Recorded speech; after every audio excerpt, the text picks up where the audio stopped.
What is going on YouTube? This is Broke Watch Fanatic. So I just finished up my review of the Rolex GMT-Master II 116710LN, and it got me thinking, maybe I should compare this to my Submariner date. There are some similarities and differences that I think would be fun to point out, and of course help out the watch community should someone decide to cross-shop these two.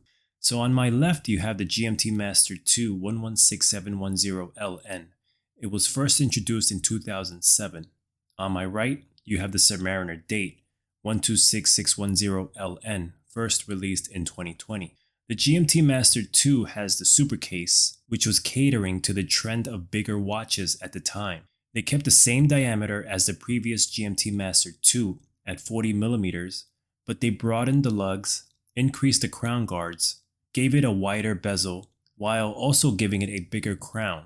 The presence is much more substantial with this rendition, and according to an article I read on Bob's Watches where they compared a 116710 BLNR Batman and a 126710 BLNR Batgirl, Rolex shaped the lugs ever so slightly to make it more refined, but it's nowhere near the changes they made to the 2020 release of the 41mm Submariner. Speaking of 2020, that was when Rolex released the new Submariner with slimmer case proportions. The super case underwent some changes to be more refined with slimmer lugs, a wider bracelet, and oddly enough increased the diameter to 41mm. Well, 40.5mm according to my caliper, but they did increase the diameter from the 40mm versions. What I find weird is that they kept the super case profile on the current GMT Master IIs and made the changes on the Submariner's case.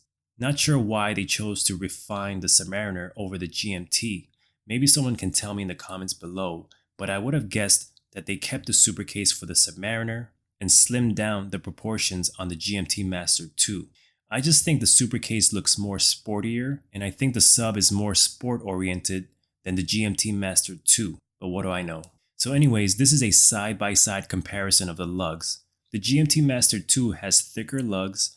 The lug width is shorter at 20mm compared to 21mm on the Submariner. The crown guards do stick out a tiny bit more on the GMT, but the distance between the outer tips of the crown guards are shorter than the Submariners. It's really hard to measure the exact points on both watches, but this is what I'm talking about. The distance between these 2 points. Hopefully the camera can catch it.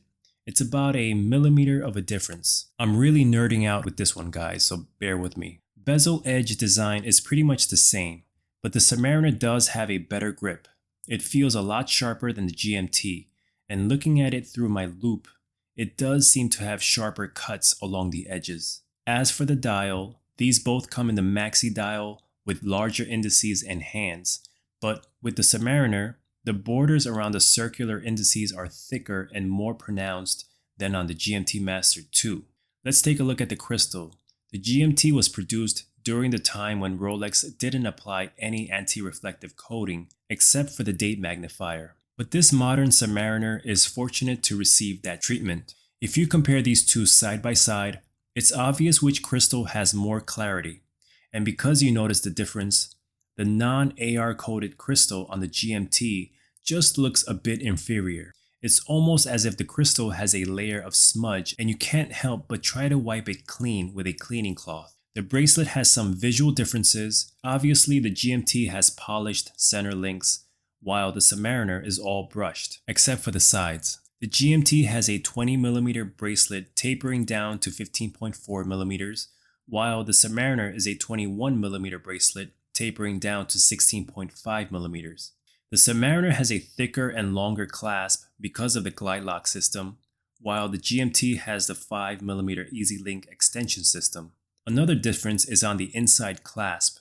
The GMT has a bead blasted finish where the Rolex engraving is located, while the newer models have a polished finish. Lastly, the GMT has 4 fixed links compared to the Submariner's 3 fixed links. In conclusion, I personally prefer the changes they made to the Submariner's case.